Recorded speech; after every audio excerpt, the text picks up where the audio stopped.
It's been quite an eventful year. Hi, welcome to my channel. I'm Coach Noel. If you're not familiar with me, I'm a father of two beautiful young boys, and I'm also a fitness coach. This year, well, recently, I found out that I have a aortic aneurysm. How did that come about? Well, my current PCP, she was a lot more thorough compared to my other PCPs.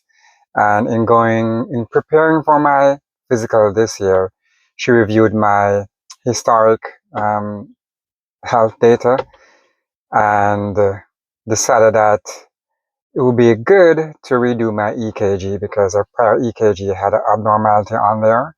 So she suggested, let's do a new EKG as well as how about a calcium test? Because despite my strict fitness routine, my LDL over the years, going back 10 plus years, has always fluctuated. Sometimes it's borderline above range, a little bit higher, within range. It keeps going up and down. So she suggested a calcium test just to ensure my arteries are not blocked.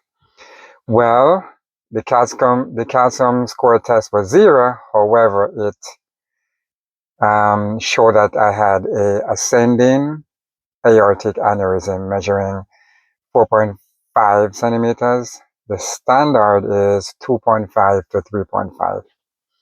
She then referred me to a cardiologist, and one more EKG later, an echo, and then finally a CT scan also confirmed that, in fact, yes, there is an ascending aortic aneurysm. The CT scan said it measured 4.3 centimeters. Now, what does that mean going forward? That means my training will now have to be scaled back to be even more smarter than how I was training. So now I need to maintain my RPE, rate of perceived exertion, at around 7 or less. That means higher on the rep count, 12 to 15. I should be able to have a conversation. I don't like talking when I'm working out, but that's what I'm going for.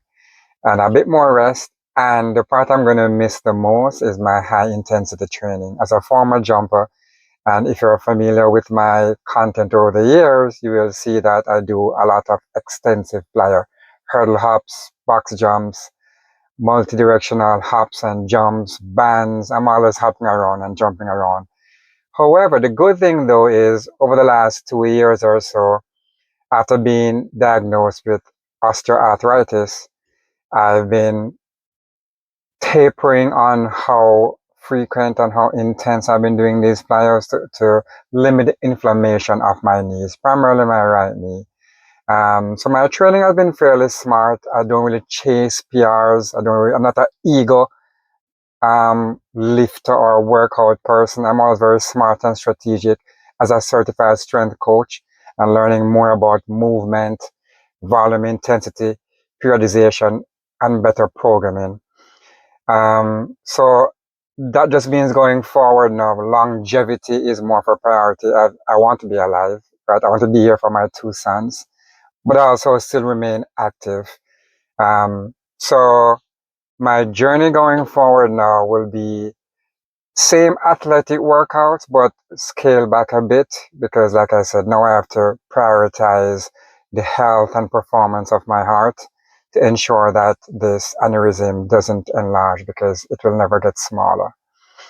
It's stable, and I mean, thankfully, like I said, I've been training pretty smart since from January until a couple weeks ago when I had the follow-up with my cardiologist to speak about the diagnosis and what's next. What does training look like going forward? So I hope you guys will stick around for this journey. Like, share, subscribe, comment. Are you or do you know someone who also has a heart condition or any other condition or restriction and need some advice and guidance, some support on how to structure their training because, movement is still life.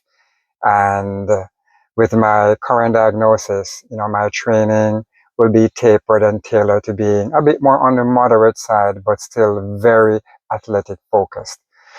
You can always find more information on my training and what I'm doing on Instagram, on TikTok, as well as in my fitness app, the Movement app.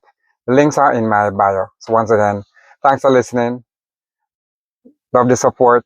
Share, comment, like, subscribe, and stay tuned for more.